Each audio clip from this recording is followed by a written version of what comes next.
મારું નામ ઈસાક સમા છે। હું કોટડા સરપંચ છું। કોટડા ખાવડા ભુજ તાલુકાના ખાવડા વિસ્તાર આવે છે। અહીંયાથી ભાઈ બેફામ ખનીજ ચોરી થઈ રહી છે ને તંત્ર કોઈ ધ્યાન નથી આપતો એના ઉપર। ને અત્યારે સ્ટોકમાં લગભગ સમજો તમે કે 200 કરોડની ખનીજ ચોરીનું માલ પડેલો છે અંદર રણની અંદર।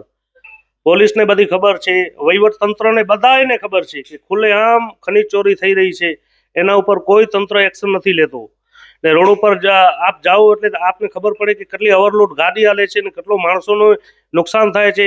માણસ બચારા મરી જાય છે, ગાડીઓ ઉપર ચડાવી નાખે છે, બેફામ હલાવે છે ગાડી।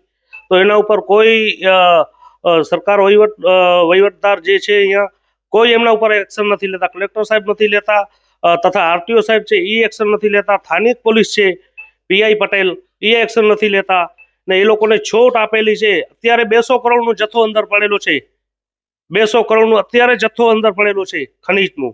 ને મારા આગળ એમના વિડિયા બી છે જે ઓવરલોડ ગાડીઓ ભરીને એ લઈ જાય છે। સરકાર એમને કાંઈ બંધ કરવામાં નહીં આવે। સરકારને શું કામ બંધ નથી કરાવતી સરકાર એને? ને ખુલ્લેઆમ ખનીજ ચોરી થાય છે ને માફિયા તો એ છે મોટામાં મોટા ખનીજ ચોર, મોટામાં મોટા માફિયા છે ગુજરાતની અંદર। તો કચ્છ ખાવડાની અંદર એ બંધ થવું જોઈએ ખનીજ ચોરી, નહીં તો અમે આગળ એમના ઘણા બધા રિપોર્ટ કરશું। અમે દરરોજ રેડ કરશું, જનતા રેડ, કે એ બંધ થાય ખનીજ ચોરી અહીંયાથી ખાવડા જેને અમે ચક્કાજામ કરશું। કારણ કે આ જે બેફામ ચાલી રહ્યો છે અહીંયા કોઈ કાયદાનો એ લોકોને ડર નથી। ખનીજ માફિયા ખુલ્લેઆમ ખનીજ ચોરી કરે છે ને તંત્રવાળા કોઈ એમના ઉપર કાર્યવાહી કરવામાં નથી આવતી। એમના ઉપર કાર્યવાહી થાય અમારી માગણી।